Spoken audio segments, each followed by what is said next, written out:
Buenas tardes a todos. Que Dios sea bendiciendo este tiempo que nos permite tener como iglesia en torno a lo que Dios tiene que decirnos. Si queremos poner un título a lo que vamos a compartir, podría ser este: los demonios modernos. Los demonios modernos. En Marcos 5, 1 al 2, Jesús dice algo muy importante y que es tocante con nosotros. Dice: bienaventurados los que reconocen su necesidad espiritual. ¿Por qué? Porque de ellos es el reino de Dios que les pertenece. Este es un versículo sumamente importante y tiene que ver con nosotros. Tiene que ver con los que estamos aquí y también tiene que ver con los que no están aquí. Para nosotros, los que estamos aquí, este versículo es una verdad que nos pertenece.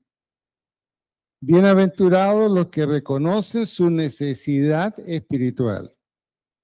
De ellos es el reino de Dios que les pertenece. Es Marcos 5, 1 al 3. Hemos leído el versículo 3. ¿Por qué el título Los demonios modernos? Dwight Monroe, un hombre que habló mucho acerca de esta temática, que es bastante importante, él planteó lo siguiente: hombres y jóvenes entre los 18 a 30 años son menos propensos a la iglesia. Quieren ser conocidos como diferentes, audaces, incluso peligrosos. Sobre todo, la mayoría son jóvenes y jovencitas, ambas cosas. Él dijo esto hace aproximadamente, quizás casi un siglo atrás. Y ya se estaba presentando esta situación y la iglesia lo advertía. La iglesia se daba cuenta. En cambio, los adultos mayores y damas mayores como nosotros, más bien somos orientados a la seguridad. Y el estar acá en la iglesia es estar orientado a la seguridad. Saber que estamos en el lugar en que Dios está para hablarnos. Y recordarnos la bendición que significa reconocer la necesidad espiritual. Hay muchos cristianos que no reconocen la necesidad espiritual. ¿Por qué razón? Porque reconocer la necesidad espiritual implica buscar el lugar y la persona que puede satisfacer esa necesidad. Y esa necesidad espiritual no la satisface un cine, no la satisface cualquier otra acción que no tenga que ver con lo espiritual. Entonces, si nosotros nos ponemos a pensar, la iglesia actual, podríamos decir que es una iglesia bienaventurada, que reconoce su necesidad espiritual y que por lo tanto de ellos es el reino de Dios que les pertenece. Aquí Marcos está diciendo una cosa bien importante: no basta haber creído. Es necesario desarrollar una necesidad espiritual que solo tiene encuentro con Dios a través de la iglesia, donde todos compartimos unos con otros. Jesús hizo cosas peligrosas siendo un joven en su tiempo. Jesús era considerado un joven en su tiempo. Era atrevido y no temía asumir riesgos y de comenzar y terminar conflictos que se producían. Por ejemplo, cuando decidió limpiar el templo, ¿con qué se encontró en el templo? El antiguo templo. Claro, no se encontró con creyentes que reconocían su necesidad espiritual.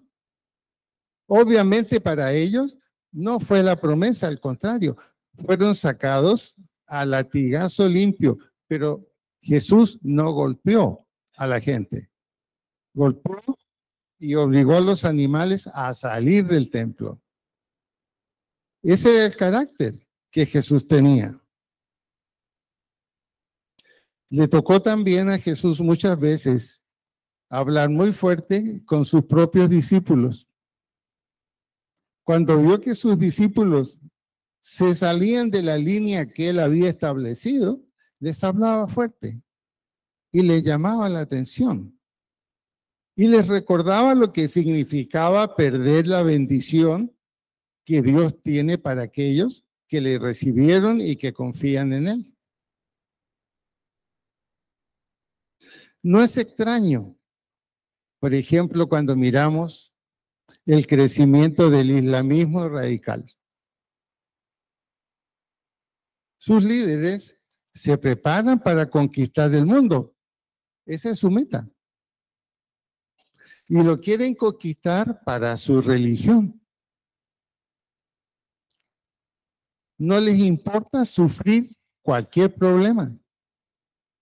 No les importa ser muchas veces menoscabados con otros países que no son el de ellos. Y sin embargo, esto llama la atención.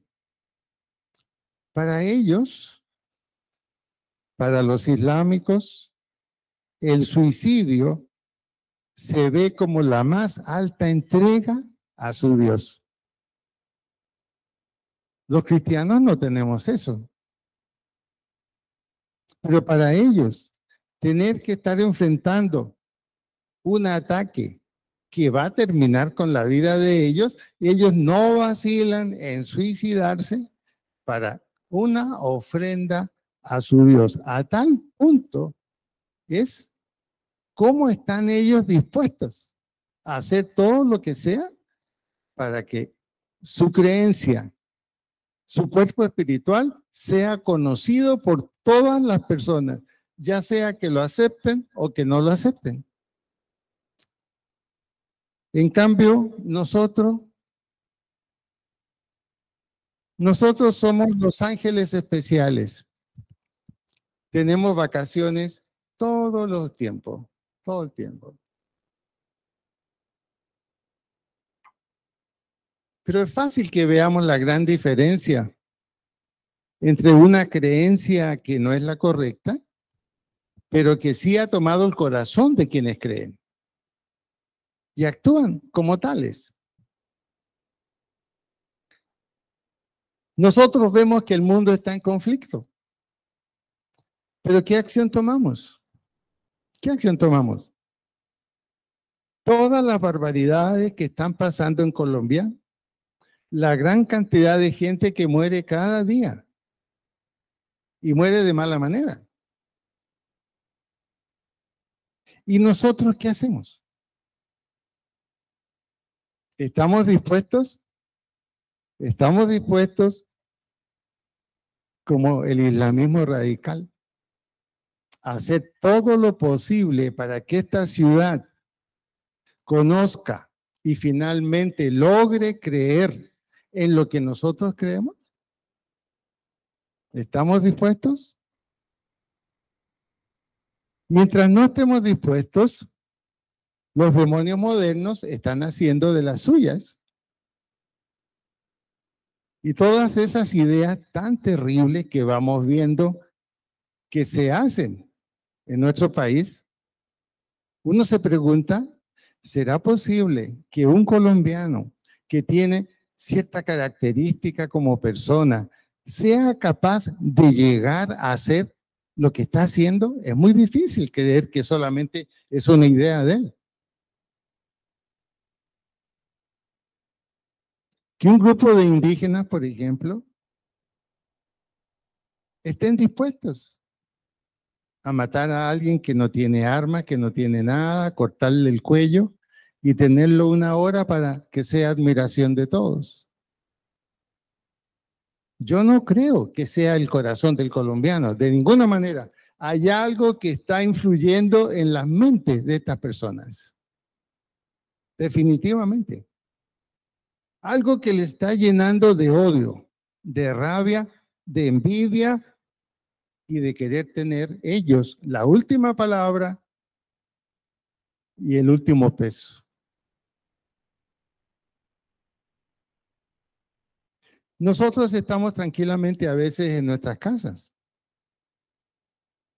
y decimos, bueno, pero yo oro por Colombia. Tenemos más que hacer. Nuestra tarea es mucho más. Nuestra tarea es copiar a los islámicos radicales. Salir, ir en busca de. Es interesante que cuando uno hace consejería con personas que llegan, piden una cita, la manera en que viven es tremenda y quieren salir de eso y no saben cómo salir y están dispuestos a escuchar, están dispuestos a reconocer a Cristo, pero no están dispuestos a participar en una iglesia. ¿Cuál será la razón?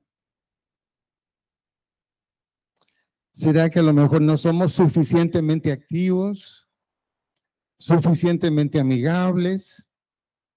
¿Será que de pronto no estamos dispuestos a ir más allá de la iglesia y visitarlos en sus casas? ¿Llamarlos por teléfono? Es lo que yo hago y escucho sus problemas por teléfono.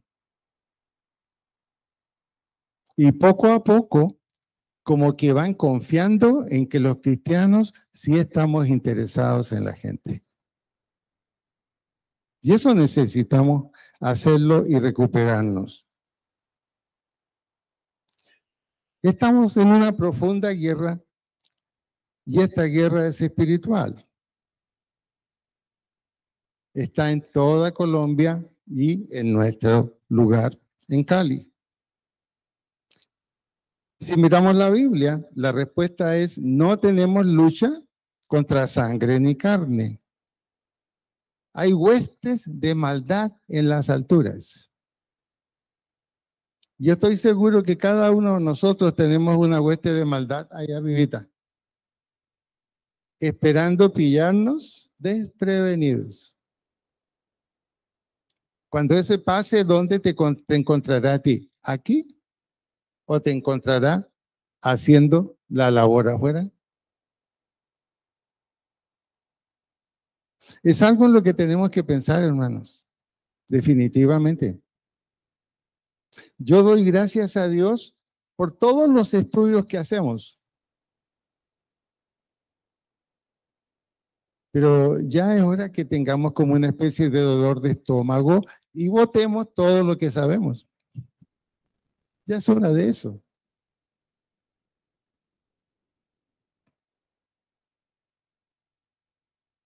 Huestes de maldad en las alturas. Hoy presenciamos todas las variedades que tienen que ver con las huestes de maldad. Magia negra, ocultismo,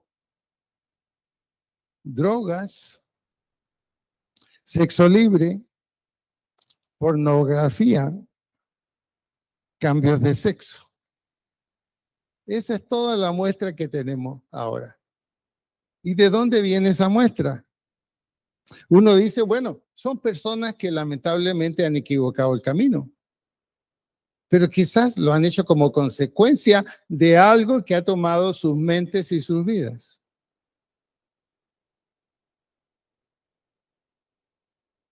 Y nosotros tenemos la respuesta correcta para eso. Aparte de eso, drogas. Colombia ha recibido una carta muy fuerte de Estados Unidos. Y en esa carta se le reclama a Colombia, y en un sentido como de una pequeña amenaza, el 90% de la droga que consume Estados Unidos es de procedencia colombiana. Y ellos dicen que están dispuestos a cambiar esa situación de buena manera o de mala manera. Están preocupados por su pueblo. Y nosotros, que somos los grandes productores, porque nos van a decir, ah, no, mire, perdone, pero Francia no está en eso, perdone, no, ella no está en eso. No, estamos todos en eso, por vivir aquí. ¿Y qué vamos a hacer? ¿Será que solamente la maldad de la gente o la incapacidad de conocer una verdad verdadera? Yo me inclino por lo segundo. Hay un cierto grado de control demoníaco en los no creyentes.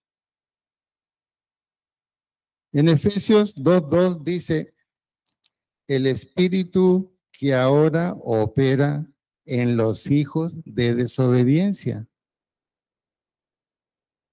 Solo saque la cuenta. ¿Cuántos desobedientes conoce usted? ¿Cuántos desobedientes conoce usted en su vida normal? ¿Y qué es lo que opera en la mente y en el corazón de esos desobedientes? ¿Qué opera? Un espíritu que no va a llevar esa vida a un buen camino. Y están a nuestro lado. Conocemos personas así. ¿Será posible que algún día nos sentemos al lado de ellos, como lo hice una semana atrás, con un joven estudiante ya graduado en fisioterapia? Y miren lo que le pasó. Él tenía ganas de entrar a cosas espirituales. Y entró en un grupo con un sello muy bonito de hacer cosas espirituales y que estaban dispuestos a enseñar personas que quisieran ayudar a otros. Y eso era lo que él quería. Y entró, lo recibieron inmediatamente y ya tenía que quedarse allá. Y se quedó allá. ¿Qué pasó a la mañana siguiente?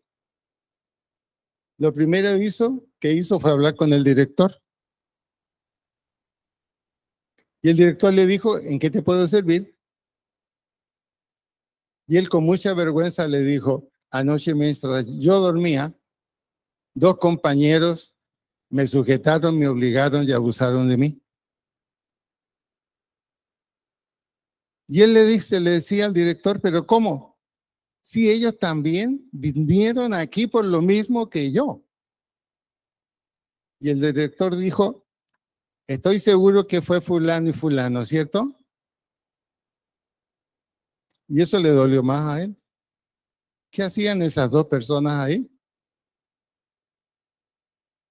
Yo le dije, lo más seguro es que esos dos jóvenes venían de sitios difíciles, querían cambiar su vida, pero no hubo quien los ayudara primero antes de dejarlos allí. Y él me dijo, ¿qué puedo hacer yo ahora? ¿Qué le diría usted a una persona así? Le dije, mira, solamente te puedo decir lo que dice un versículo de la Biblia. Eres bienaventurado porque reconoces la necesidad espiritual, no solo la tuya, sino de otras personas. Y sin duda alguna, el reino de los cielos te pertenece. Y me dijo, sí, tengo que seguir adelante. No sé qué decirle a mi novia. Dile la verdad y te va a admirar que has seguido adelante a pesar de y que eso no te ha detenido. Hablamos como 3 días después. Se va a casar. La novia era una mujer hecha y derecha. Se dio cuenta que no era nada que tenía que ver con él. ¿Cuántas de esas cosas están sucediendo sin que nosotros tengamos una idea? Por eso entonces, ¿qué es lo que estamos diciendo? Que estamos viviendo un tiempo demasiado difícil, demasiado difícil. Por lo tanto, entonces, ¿qué deberíamos tener? Una verdadera pasión por estar en la iglesia, un lugar de seguridad donde aprendemos, donde nos envalentonamos al ver nuestros hermanos y hermanas y prepararnos para qué? Para empezar a caminar en esta ciudad sabiendo cómo está y confiando en la voluntad de Dios y en que Él nos guarde a cada uno. Jesús no tuvo ningún problema para entrar al templo que estaba siendo mal ocupado y al látigo limpio sacó a los que no eran lo que decían. Nosotros sabemos quiénes somos. Somos hijos de Dios. Y si Dios es con nosotros, ¿quién contra nosotros? Estamos viviendo un tiempo que Mateo 24, del 1 al 15, nos avisó. Todas las cosas iban a cambiar. Así dice Mateo, del 1 al 15, capítulo 24. Unos a otros se van a entregar. Es decir, a amigos, hermanos, del momento que no estén realmente en Cristo, van a hacer eso. Y ya está pasando. Ya está pasando. Por eso entonces, necesitamos tomar una acción de guerra. Necesitamos salir. Lo hemos propuesto muchas veces, pero ya es hora de que lo hagamos. En Cali tienen que conocernos, que somos tan radicales como algunas otras creencias que no vacilan en nada. Tenemos que estar dispuestos a hacerlo. A no tenerle miedo al día sábado y venir aquí. Esto es para que le digamos a los que no han venido, no a los que han venido. Los tiempos van corriendo muy rápido, demasiado rápido. Sin embargo, piensen en esto. ¿Es capaz Dios de cuidar, bendecir, poner en alto a los que realmente creen en el Señor y hacen lo que el Señor les dice? ¿Creen que el Señor es capaz de ponerlo en alto? Decíamos entonces en Efesios 2:2, el espíritu que ahora opera en los hijos de desobediencia. ¿Qué sucede si nosotros como creyentes de pronto nos ponemos desobedientes? ¿No va a ser el Espíritu Santo el que nos va a guiar? Sino más bien será el espíritu de la desobediencia.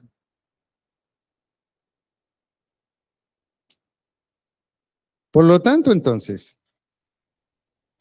¿en qué tenemos que pensar? Que estamos viviendo tiempos difíciles, tal como la Biblia lo dijo. Son tiempos donde el único refugio seguro ni siquiera es nuestra casa, hermanos. Vea, ¿supiera usted lo que pasa en otras zonas de Colombia? Entran y toman lo que quieren y van disparándole al que quieren. Nuestra seguridad está en hacer lo que Dios nos pide. Ahí está nuestra seguridad, porque reconocemos que es necesario que el ser humano que no lo conoce viva y conozca la espiritualidad que está en lo que el Señor Jesucristo ofrece.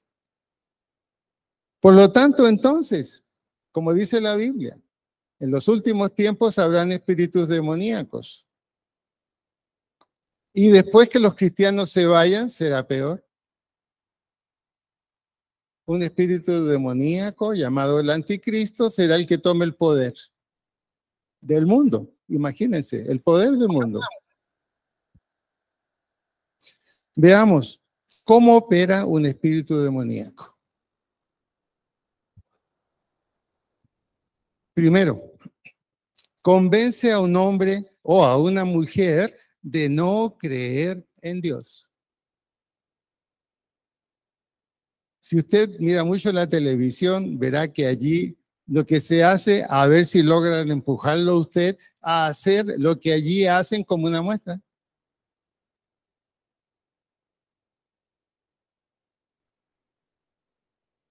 Ese espíritu demoníaco a veces nos aleja de los grupos cristianos, de la iglesia y de los buenos amigos. Porque los cristianos a veces tenemos malos amigos también.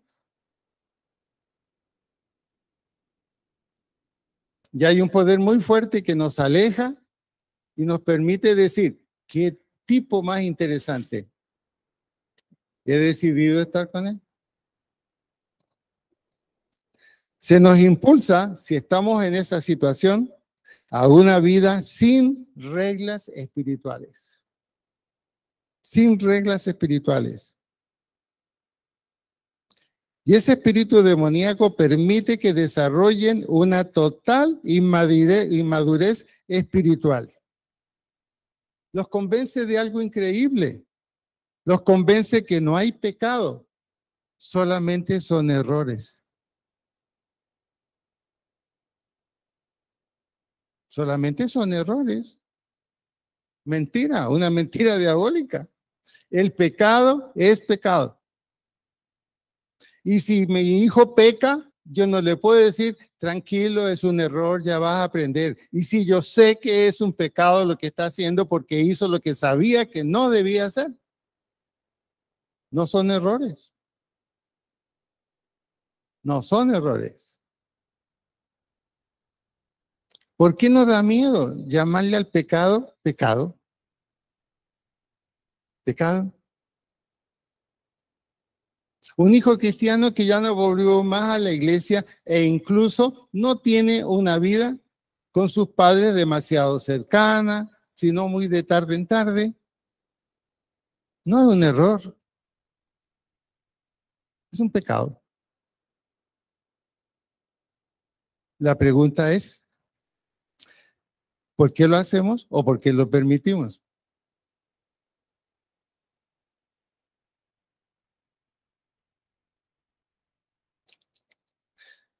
Lamentablemente, y uno lo ve en todo lo que tiene que ver con familia y con consejería de familia, aún padres cristianos lo hacen con sus hijos. Solo cometen errores, nunca un pecado. Lamentablemente, cuando vayan delante del Señor, el Señor les dirá, qué pena que no te dijeron la verdad. No eran errores los que cometiste. Pecaste y te alejaste de mí. ¿Quién será responsable? ¿Él? No. El que tenía la autoridad sobre él. Ese va a ser el responsable.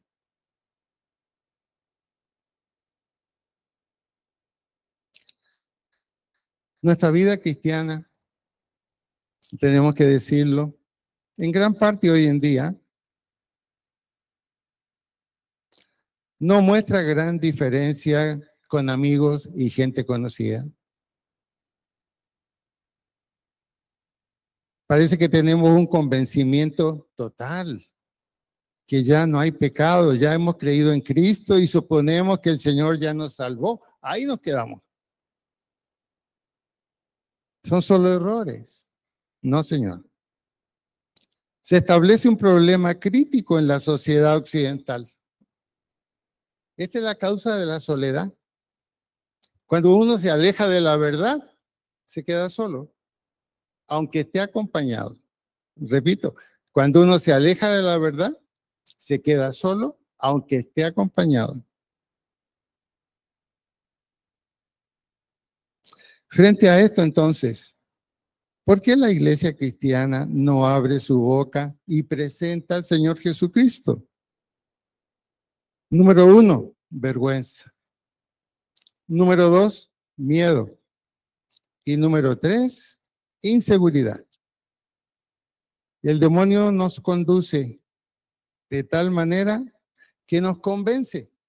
No pierdas el tiempo. Nadie te va a escuchar y te vas a ganar de enemigos. No hables de Cristo. No hables de Cristo. Por eso muchas veces, cuando yo tomé la vida cristiana, estaba saliendo de algo, era casi un ateo, y yo tenía 20 años. Ya cuando yo llegaba a la fiesta de mis amigos, ya ellos mismos ponían mala cara.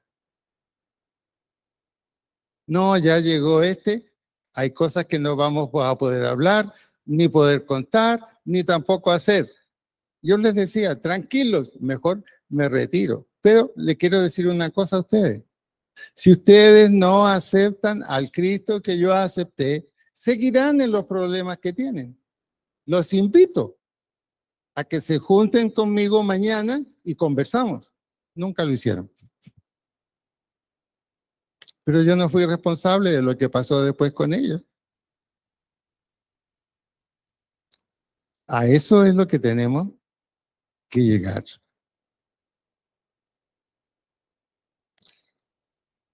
Para completar esta primera parte, entonces, vamos a tener que hablar acerca de los niños también en este tema. También los niños son víctimas de espíritus demoníacos también. A veces alguien decía, los niños son inocentes, así que son intocables, ellos no, nada pasa con ellos. Sí pasa. Sí pasa. Observe a veces las conductas de uno de 5 años. Tenemos una necesidad de fijar nuestra atención en los niños. Y sea como sea, por alguna razón, se considera, incluso desde un punto de vista profesional, que un niño es niño hasta los 7 años. Si es que la familia le ha permitido vivir como niño, no lo ha adelantado. Hasta los 7 es un niño. Y hasta los 7 puede remover, cambiar toda su manera de pensar si es necesario. Es la oportunidad que Dios nos dio.